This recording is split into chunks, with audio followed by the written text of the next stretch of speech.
All right, ladies and gentlemen, welcome back to the That's Not Real Trek Watch Party podcast.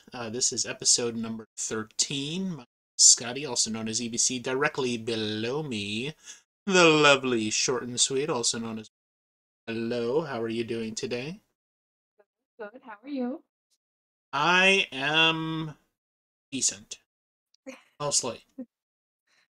Plugging Good. along, fading into my background like this.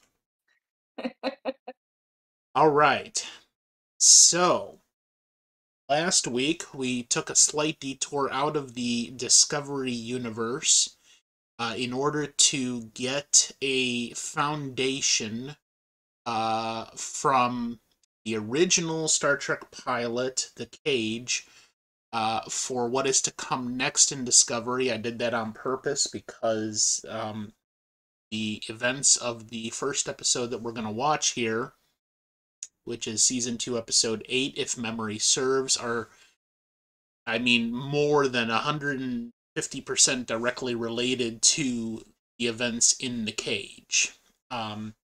So I did a little more research, and the cage took place 2 years ago.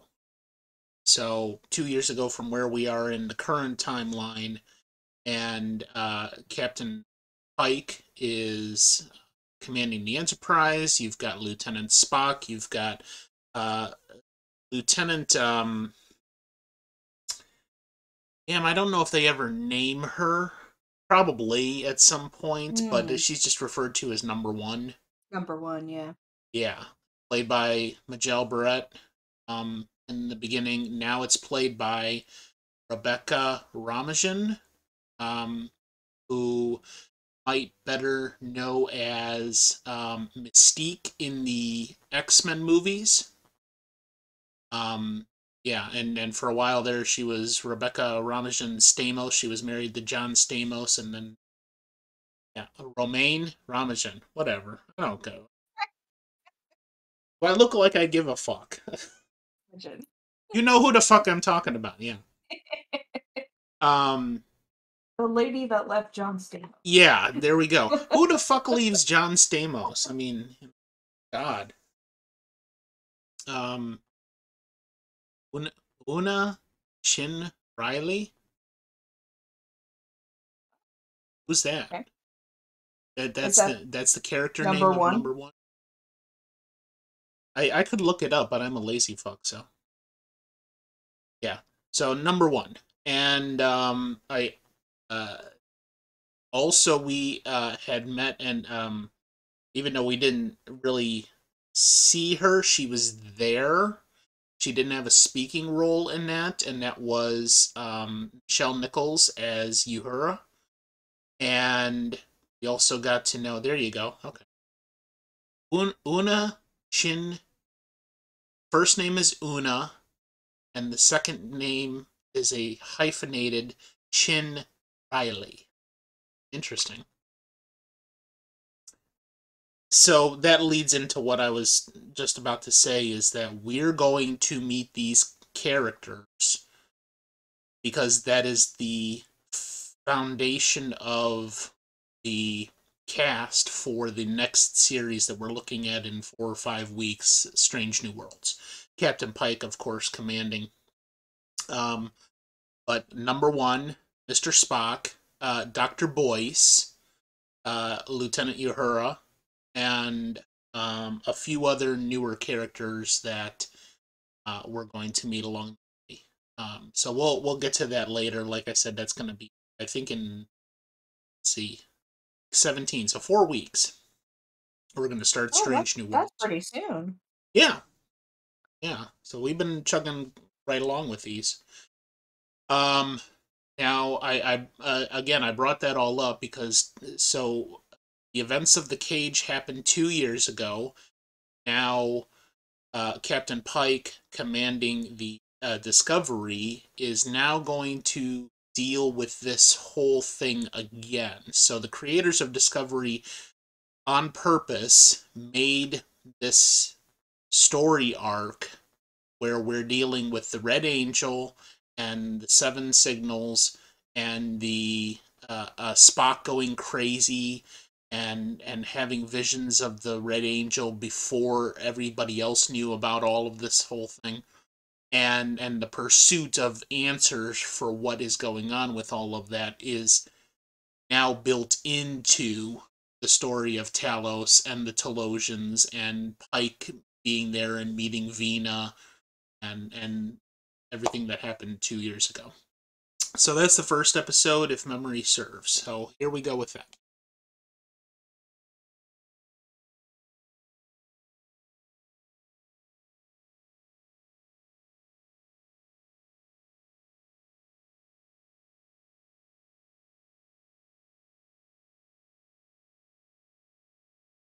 All right. So yeah, to me at least, that answered a lot of fucking questions. Oh yeah. Like, first of all, what happened between Spock and Burnham when they were children? And holy crap. Yeah, and I think a lot of that was meant to shock you. Mhm. Like you get this the sense that they really kind of went all out with that in trying to establish. I mean, for think about in canon history.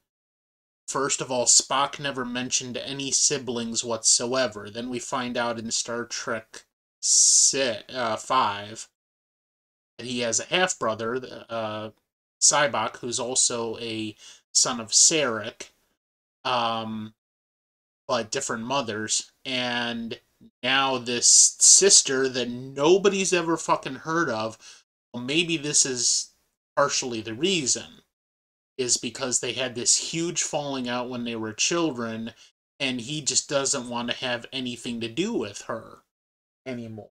And who could blame him after what she actually said to him? Um, Right. so what were your thoughts on that whole encounter that basically shaped the rest of their relationship all this time since they were children? Yeah, pretty harsh words from Michael there. And I get why I get the motivation that she was trying to completely just push him away, which she did. But like she said, there could have been a better way to accomplish that. Right. And I made a note a couple of weeks ago in my thing here because I've currently been watching Game of Thrones again in preparation to watch House of Okay. Dragons, and I came across this trope in Game of Thrones where I don't know if you're familiar with it. Tyrion, he falls in love with a whore named Shay, Mm. and he fears so much for Shay's life that he tells her essentially, and he puts on this facade just like Burnham did, and tells her essentially that he is ashamed of her and doesn't want to have anything to do with her moving forward because he believes that's the best way to make her understand without actually telling her that she's in danger. So it's almost like this subset of emotion where you tell a lie that is going to be emotionally damaging to get them to do what you want them to do because you think it's in their best interests. Right, and you're trying to protect them. Right. And then of course the hilarious part about that is that he comes back and finds out that Shay has uh, basically thrown him to the wolves, and then becomes the person that is with Tywin, his father, just betrays him totally off the wall. So everything that he was attempting to do in that just completely backfired. Yeah. And I could even see some of those elements in this storyline as well. What caused Burnham to make that plan of action? And granted, she was a middle teenager at the time, so didn't necessarily put the kind of forethought into it. And uh, then now in hindsight being 2020 is saying, okay, obviously that was just completely wrong. And well, what are the damages that occurred because of it? Not only the fact that they don't have this relationship anymore, and so much so to the point that nobody knows about Burnham and why she's Spock's sister, but also future ramifications now as we're dealing with this whole storyline. And Burnham and Spock were only reunited because of these things bringing them back together and kind of thrusting them into this situation without their consent, and nobody else is uh, nobody else knows what to do about it yet. So they're kind of like in brand new territory and trying to feel each other out and say, okay, I guess we're gonna have to work together on this thing. What do we do? Um. So I really applaud the creators in how they wove this storyline into everything that came before it with the cage and Pike's history and Vina, and you could see at least twice there this relationship that exists between Pike and Vina, and how she loves him essentially, and in so many terms he loves her, but he's much more subdued about it. If you watch her closely, the actress in this that plays Vina, there's a lot of very subtle moments of her movements and her facial expression and all that really betrays how Vina truly feels about Pike and what it's doing to her having to see him again and his capacity. And so I really really love that, especially the opening of the episode where they literally showed Yeah. like flashbacks of the cage to give you the primer if you didn't want to go and watch the episode of everything that came before. And this is all stuff that is now going to be going through Pike's mind as he's coming back into contact with Hmm. her and dealing with the Telosians. So I really, really love that aspect of it. So in fact, I'd say because of that, I think so far this has got to be my favorite episode of Discovery, and the Yeah. way they. Well, your thoughts on any of? Yeah, it was I was thinking the same thing. It was super smart the way they did it, and it was just a nice touch to have that like throwback nostalgia, and you know, maybe it's kind of like, oh hey guys, this actually is real Trek because we're directly tying it to your version of real Trek. Yeah, I mean, even if we're thinking about like all of the things that people say to come up with an excuse and say they want to exclude this or that. I mean, it's damn hard with this sort of thing because they're building it directly into original canon and doing it justice, in my Oh yeah, it opinion. was a great episode. You know, they captured everything chef's kiss. Hmm. Um, so yeah, anybody, maybe that's the point, is that you say, okay, you like the original Star Trek. Bless you. Um, Thank you. it's all right. Um, you like the original Star Trek. You think that's real Trek. That's what this is all about. Here, go watch this episode.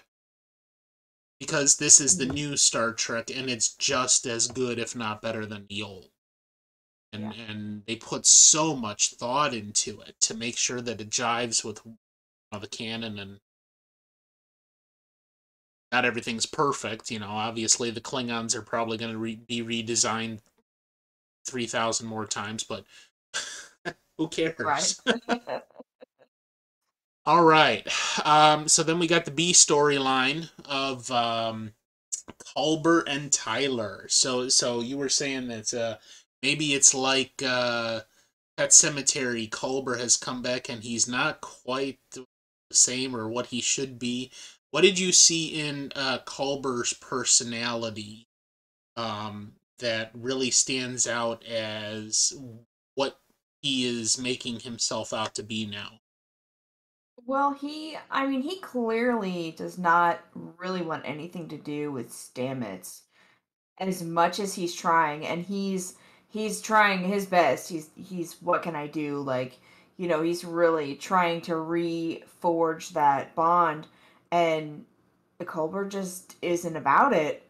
You can tell he's just not interested. And then, like, kind of the looks that he's giving Tyler, you can foresee that he's out for revenge, or at least there's going to be, that confrontation that came in the dining hall there.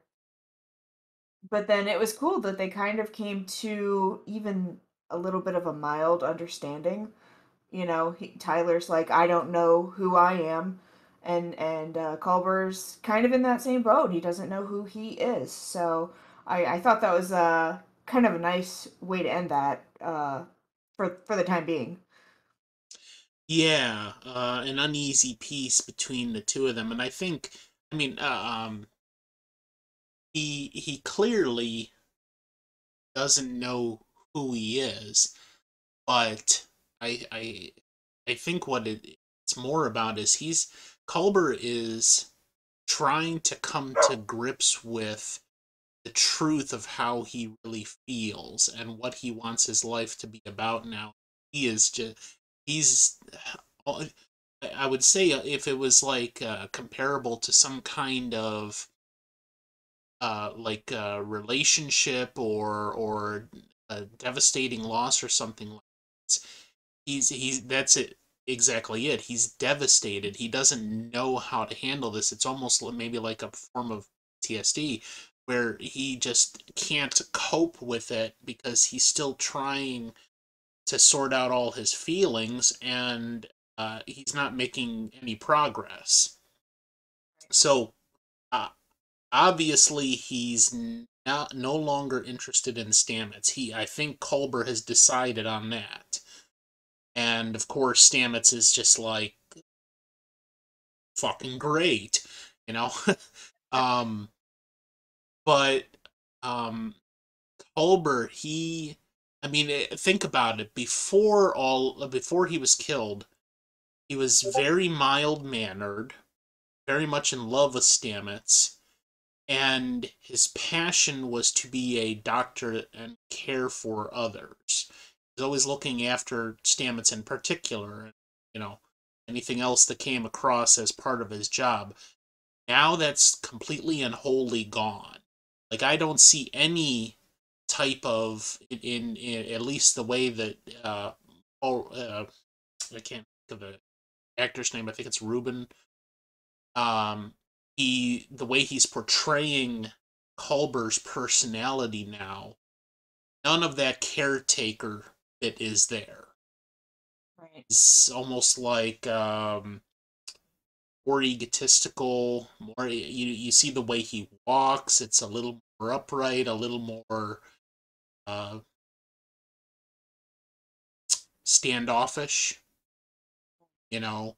Um and I think in Culber trying to attempt to find what it is that he is now and what he stands for and what he's supposed to be, it's almost like some of the worst personality traits somebody could have are starting to come out, and maybe he recognizes that and he's trying to manage it, but he's not succeeding very well in it. The old Culber would never have initiated a fist fight with Tyler. No.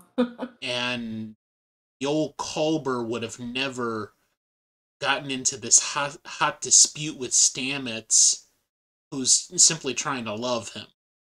Yeah. So he's had this very radical change and still coming to grips with it, and I don't think he's succeeding very well sorting out. Well, what was that scene where he was standing in the middle of, like, there were four, like, pillars of light? In this Did you episode, see that? Yeah, it was right before the confrontation in the dining room. He was, like, standing and there were, like, four pillars of light around that were kind of like, I don't know, beaming, kind of like doing a doo doo doo. Like, it was almost like he was standing by a warp core or something. Uh, I don't know, that it might have just been like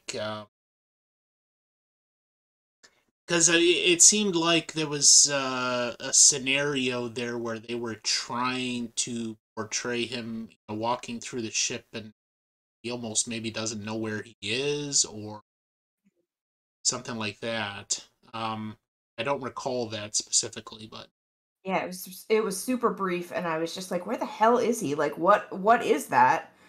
And then that's they were in the dining room. that's just standard Discovery corridors. I guess. No.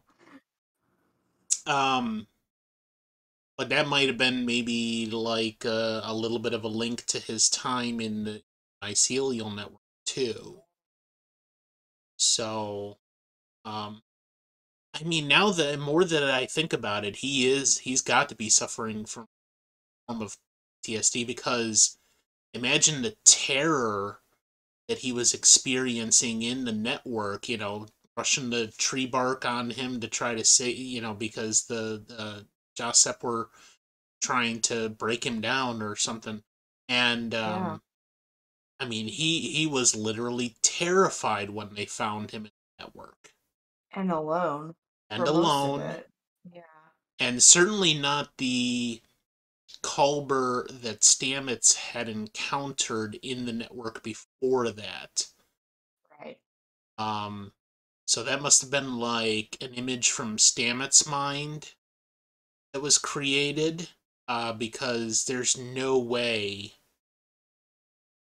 I can't imagine a way that turned that quickly then into the Culber that they found in the network. Right. Uh, he was very well put together and well adjusted, and it seemed to be okay with his death and all that. Yeah. So I don't know. It's hard to say. In any case, the devil's in the details. We really don't know, because Culber doesn't know what the fuck is going on with him. So it's like we're Yeah. almost at his mercy as he decides who he is, to see what kind of a role he's going to play in the storyline, and who he's going to negatively impact the ship and in the future. Maybe it's not going to be Tyler at this point, simply because he's kind of made that uneasy peace with him. Clearly, there's still a lot more that has to be done with Culber's character before he maybe returns to like a baseline level. Uh, so we'll have to see. In any case, yeah. So that's a B storyline. And then I I don't know that there's necessarily anything else that we would consider in that episode, aside from Leland basically being foiled again. Those damn Yeah. kids. Um, it's and Giorgio right there to stick it to him. What do you think the admirals are gonna say about this now that you screwed the fuck up again? just love that little touch where it's like, say goodbye, Spock, and he's like, Yeah. goodbye, Spock. Oh, yeah, that slipped my mind. Do you know where that's from? You ever heard that before? Well, yeah, but I don't know that I know the origin. Yeah, you probably have maybe like come across it in some other form. The Yeah. only reason I know this is because my dad loved old time radio. Okay, so there were several, and I think I even have them. They were passed down to me. Vinyl records of old time radio shows that my parents had, and one of them was the George Burns and Gracie Allen show. So you probably know of George Burns before he did anything with movies. He had this radio show with Gracie Allen. It was Burns and Allen. And they always ended their shows with that. George Burns saying, "Say goodnight, Gracie," and she'd say, "Goodnight, Gracie." Um, and yeah, that's also where we get the names for the whales in Star Trek 4, George and Gracie. Oh, cool. Yeah, so that was just another nice little Easter egg nod to that, and I believe that's because Gene Roddenberry was a big fan of the Burns and Allen show. But Nice. yeah, I'm probably gonna have some of that coming up here soon on Ancient Airwaves, but um, Yeah, I gotta rewatch Mystery House. Well, look, I got home and it was like partway through, so I didn't want to start in the middle, and I was like, okay, I yeah, gotta go back and watch. there will be a lot of good stuff on it. But yeah, so that was great to see, and that brilliantly executed by Ethan Peck that plays Spock. I Yeah. mean, just, all of the comedy, deadpan expression, you know, yet another reason that this is probably my favorite episode here. So far in Discovery, I mean, we've still got quite a bit of ground to cover, but yeah, you can't ask for a better rendition of what they were attempting to do, I don't think. Yeah. Um, so, any other thoughts on that episode before we move on? No, I think that's pretty much covered it all. Okay. All right, so now we are moving on to season 2, episode 9, Project Daedalus or Daedalus. I don't know if I heard it pronounced both ways in the episode, but we'll find out real quick. Da, da, Daedalus or Daedalus, spelled Daedalus. Find out exactly what the project is. And this is a lot of background on Lieutenant Arium, who now has been pushed to the forefront with this infection that she is apparently carrying, something that's taking over her bionic circuitry.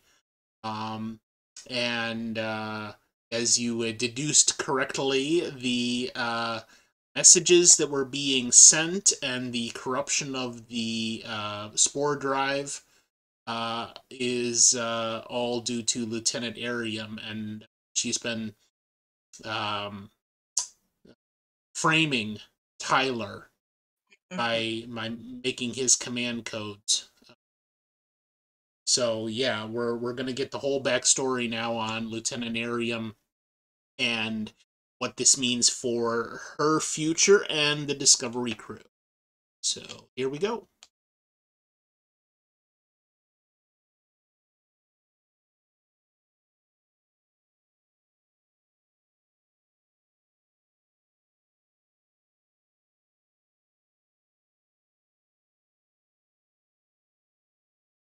What a Sad downer. time. Yeah. So what'd you think? Wow. I definitely didn't expect that. Um, whew, yeah. Well, I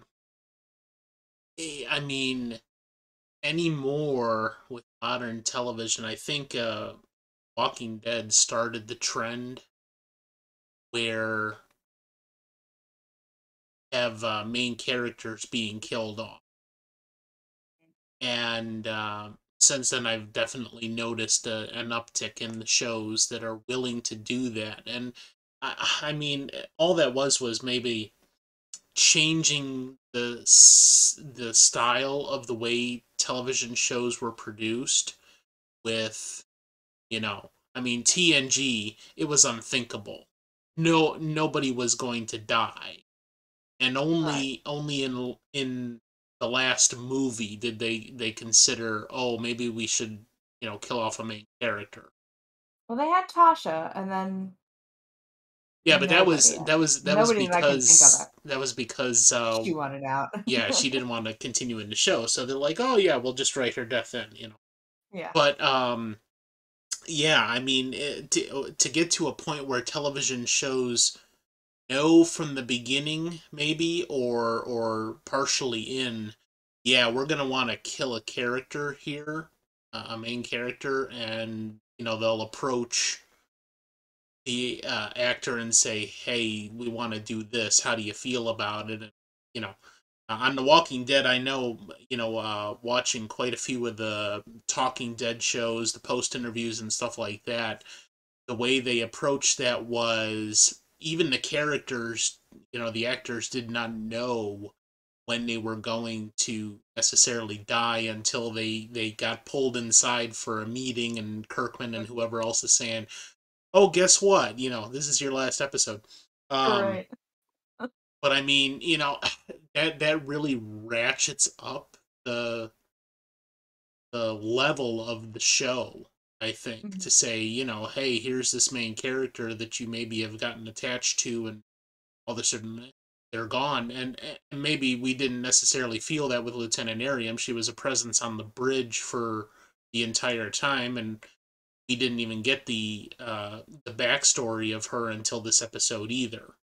Mhm. Um, but yeah, you know that's got to be a hallmark of modern television. I think now is they're just gonna randomly kill off a main character simply because that's what's going to make him more exciting, more shock value. It's not quite the same experience if you know that all of the main players are going to be there next week.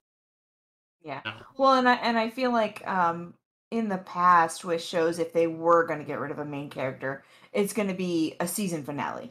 yeah, They're it's not going to be right in the middle of the season right, out of nowhere. right. So I think in that, putting that kind of a spin on it, they definitely really ratchet up the emotional tension and the feelings that otherwise you may not feel for Lieutenant Arium or anything like that. But especially so now we've been getting into her backstory. She's human, and all along, uh, we've only known her in this bionic sense. Um, she's almost like a Borg without the collective mind. Her and her husband were vacationing, and on the way home, their shuttle crashed, and her husband died. And they didn't dive too deeply into this, but the way that Arium survived was they literally started replacing parts of her body with biomechanical parts, and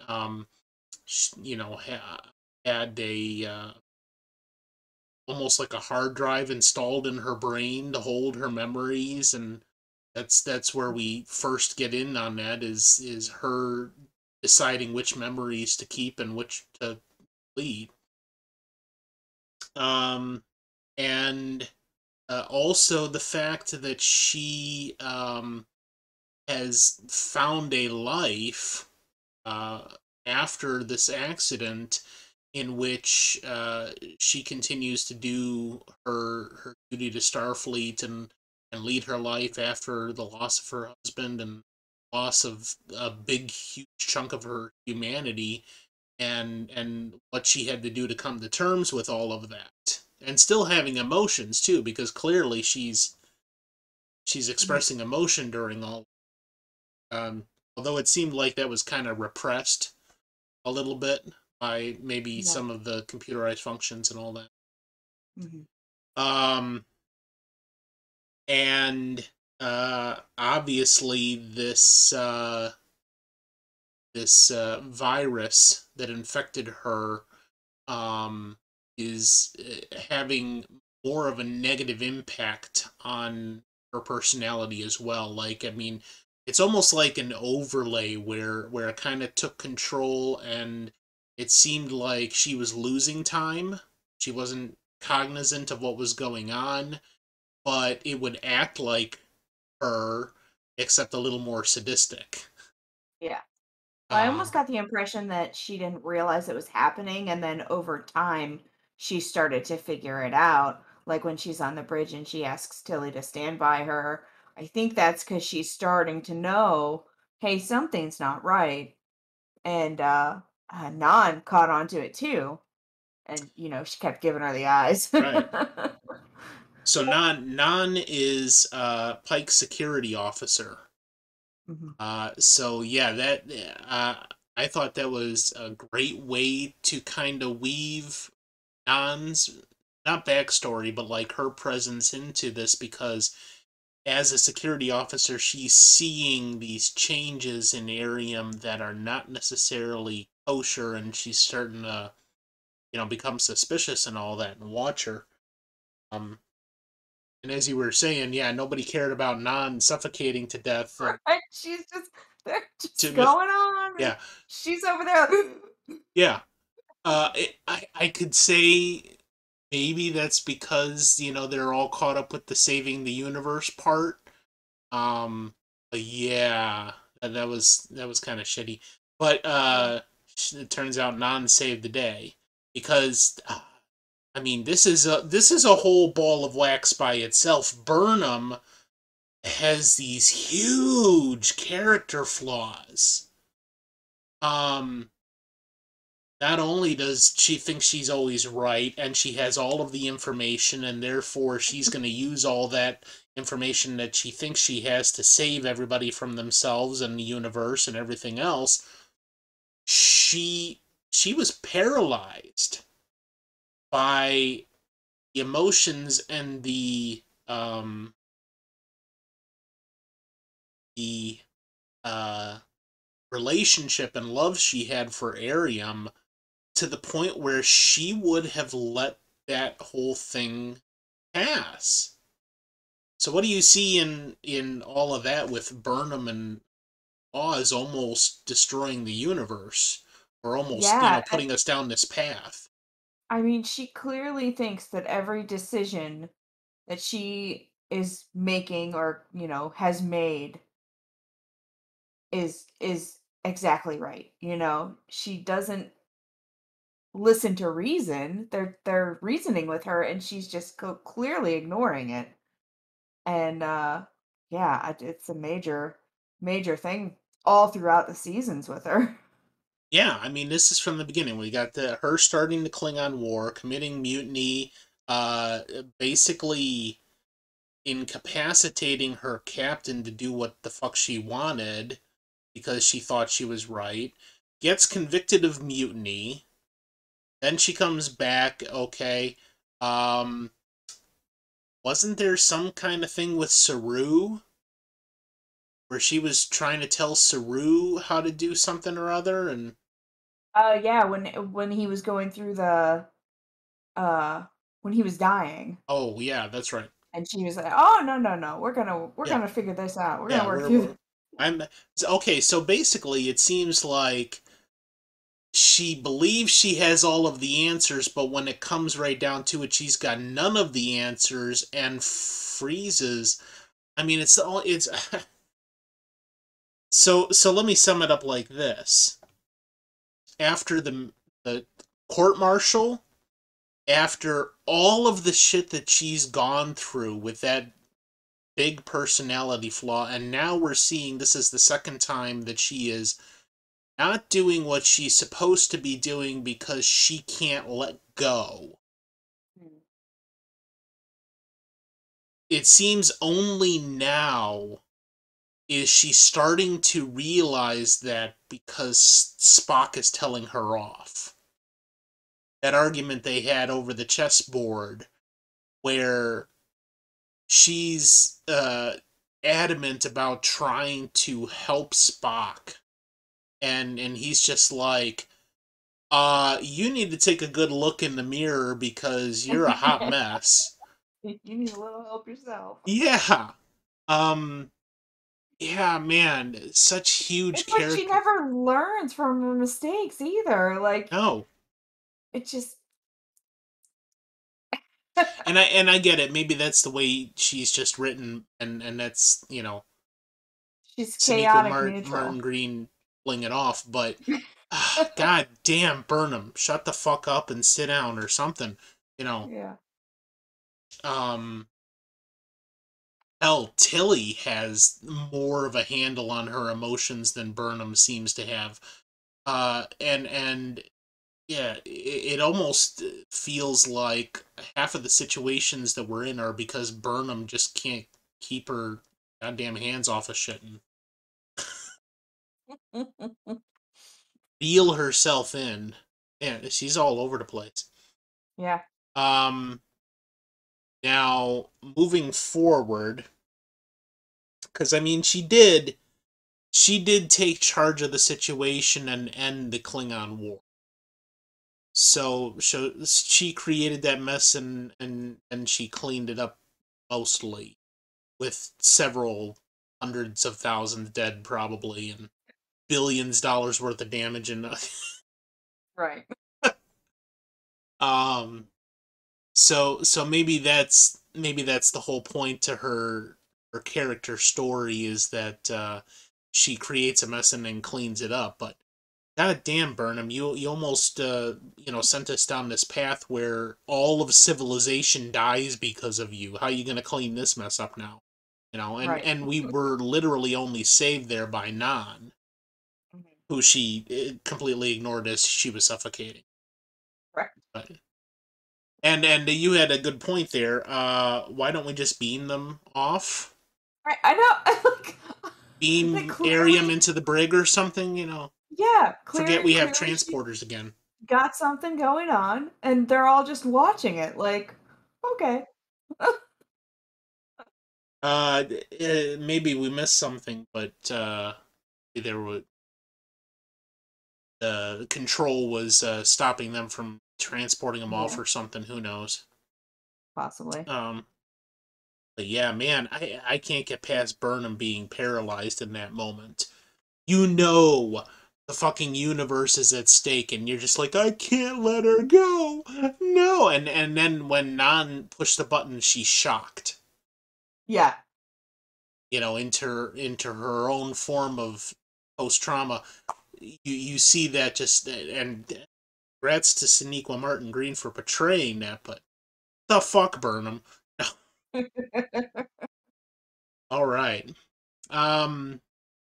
So yeah, that basically rounds out some more of the missing elements as they were trying to play out this whole story with the infection that Lieutenant Arium had, which was given to her by the probe, going into the future, coming back enhanced.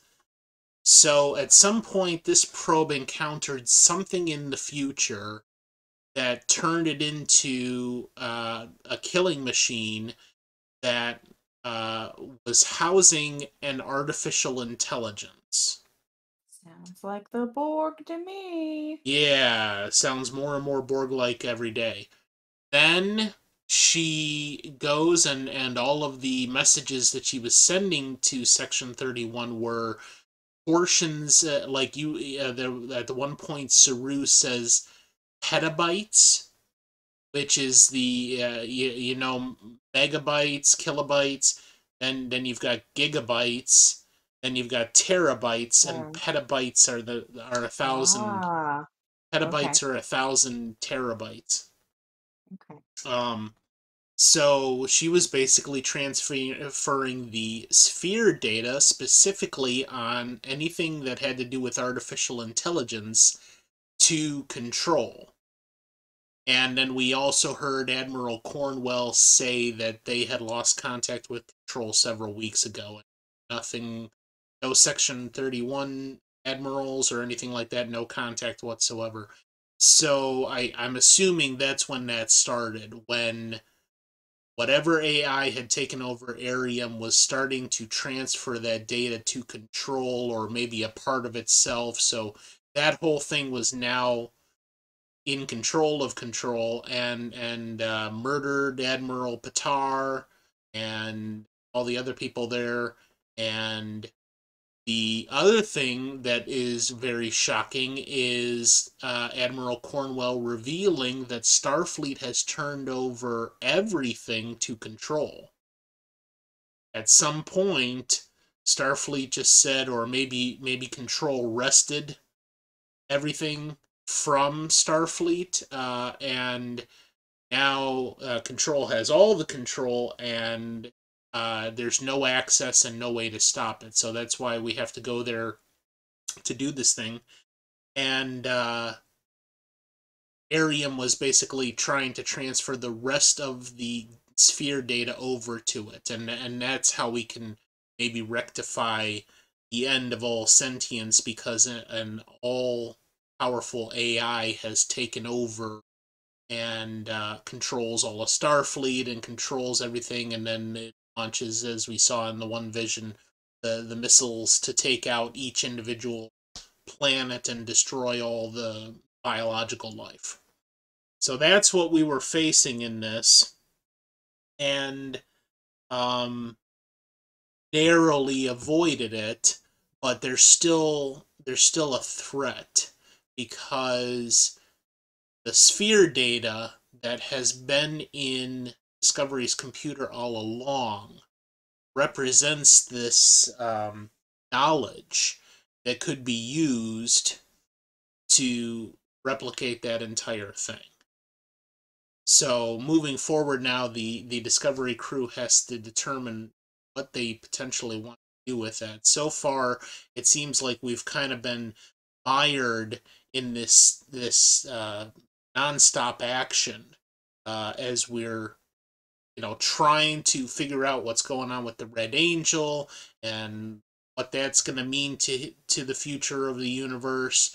And then now this huge issue with the AI and Brett and Lieutenant Arium, and all the while we don't really know what we're doing with the sphere data. It's just kind of been sitting in the Discovery computer, and maybe it's biding its time. So we don't know what all is going on with that, but we do know that this is becoming invaluable data for so many different potential things. And I think what the creators were really trying to go for with this is that Discovery, between the spore drive and between Stamets now being with the tardigrade DNA being the pilot of the spore drive, and now the sphere data, Discovery as a ship is the most unique ship in the entire Starfleet, and probably the most unique ship in the entire universe, for how different it is from every other ship. And that's definitely going to play a part in what's coming next. So did you have any other Oh, thoughts? we got the confirmation that Spock is not a murderer, so that's Oh good. yeah, that's right. We Yeah, got proof. yeah, that were holograms presented by Yeah. Control. That I mean, it was kind of very just like, "Ah, yeah, it was a hologram. Okay, Yeah, moving on." Like, thought it'd be a little more, drawn out, I guess, but yeah, it's almost like a footnote. They're kind of just like tying up loose ends. Oh yeah, this thing over yeah, yeah. here. That's Remember Spock was a murderer? No, he's not, fine. because it was No, it's Control all along, framing him. Which, I mean, that almost that really does kind of pan out, because Lieutenant Arium was sending the messages and framing Tyler. fine. Mhm. So clearly this AI that's in control of Control is uh, using its foresight to determine that it needs to cover its tracks in the most expedient way. So why not, you know, frame Spock for murder? Why not frame Tyler for security breaches and all these other things along the way to cover its tracks until it no longer needs any of that cover? Right. So that's kind of interesting there by itself. Hmm. Yeah, so Spock's been cleared to murder. Yeah. At least to the Discovery crew. I don't know if the rest of Starfleet knows that, and certainly Section 31 or Captain Leland, who is apparently the only captain in Section 31, uh, doesn't know that. Not yet. So Yeah. definitely gotta figure that shit out and soon, you know, see what happens. All right, anything else? Oh my God. We got the little hit it again. We got the little catchphrase again. Hit it. Yeah, I wonder how many times we're gonna see that in Strange New Worlds. Oh, probably a lot. Cause that's his new catchphrase. I don't know if you caught it in The Cage. He actually said engage. Oh yeah, I Yeah. did. And I was like, "Oh, okay." Yeah, I wonder where they got that from. Hmm. Um yeah, so we'll see. But yeah, that's pretty cool. Captain Cool there Yeah, of course. is a catchphrase. Um all right. So that it kind of wraps up the whole backstory slash and yeah, well, I want to say we do have a little bit more of that. We saw the one scene that was very short of Burnham as a younger child hiding in the closet while the Klingons killed her parents. Yeah. Um, so we're definitely gonna get some more backstory on that.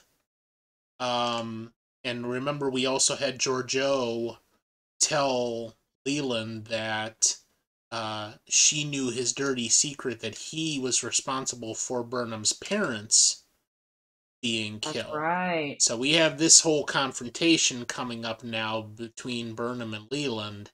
Mhm. Um, that even though somehow Leland is responsible for the connection because Klingons killed Burnham's parents, and we know this, and we got a scene from what was happening there, but somehow Leland is responsible for this. So we Yeah. need to figure out what is going on there. So we gotta follow the breadcrumbs to Yeah, the next episode. right. Next next mystery. How do you like that standard that they have been doing where they kind of like release details and it's a mystery until they resolve this portion of it and then there's more questions asked over here. How has that struck you throughout all of Discovery so far? I really think it makes for a better show overall. It makes for an overarching storyline throughout the seasons, and it's not as episodic, you know. It's like we're building on everything. Everything is important. I really like that type of storytelling. It's in my mind it's much more conducive to binge watching. You're going to Hmm. watch a whole series in a weekend or something Yeah. or season at least.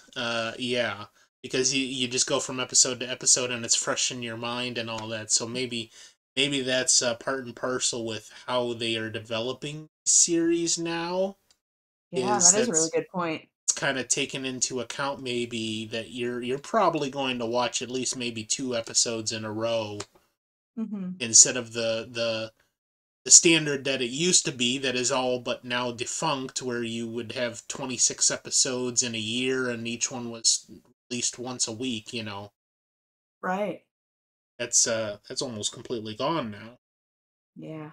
So Although the Game of Thrones series is doing Yeah, doing HBO that. still does that, The new, although it's yeah, they're not still doing 26. that. It's only HBO only does 10 episodes per season for any. Yeah, that's true. But yeah, that's a good point. So maybe they're still trying to maybe they're still trying to kind of hang on to the thing where you come back every week and now that episode is over, oh, what else is on HBO that we want to watch? Because you're going to watch for more than an hour. You're going to watch for 2, maybe 3 hours, and now that you finish that episode, you're going to find something else on the channel to watch, you know. Who There you knows? go. Yeah. Well, and I got to imagine at some point here, the major, you know, CBS, NBC, ABC are going to start branching out even more. I mean, they've all have their things now, but like CBS doesn't do that. The Paramount, they release everything, you know, on a given Oh, day. yeah. Um, so it's hard to say. Um, but in any case, yeah, there's definitely a lot of benefits, I think, to a season long overarching story arc. I had mentioned this previously. I know you haven't seen it, but on Star Trek Enterprise, that was the first Star Trek series to do that, where they it was basically season 3 of Enterprise, where they uh, had this threat to the Earth called a species called the Xindi, and it literally took them the entire season to go through and resolve the conflict with the Xindi. Hmm. Um, and there were a few other things, you know, but nothing like that until then. Just minor character developments, like you know, in TNG we saw Data going through his character transformation from whistling on the holodeck to you know, putting the emotion chip Oh in my god, that was Generations. gold. Yeah.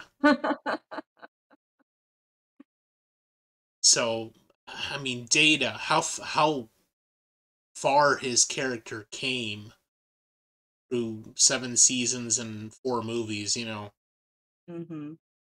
And of course you could say that about almost anybody that has a long running character on Star Trek. Yeah. Yeah, the episodic element is much diminished. We still have a little bit of it. Like I mean, you know, they took one episode here to deal with Arium's backstory. We had one episode before that dealt with Pike and Vina. You know, so they're still building that in there, but the Right. over season long overarching storyline is definitely here to stay.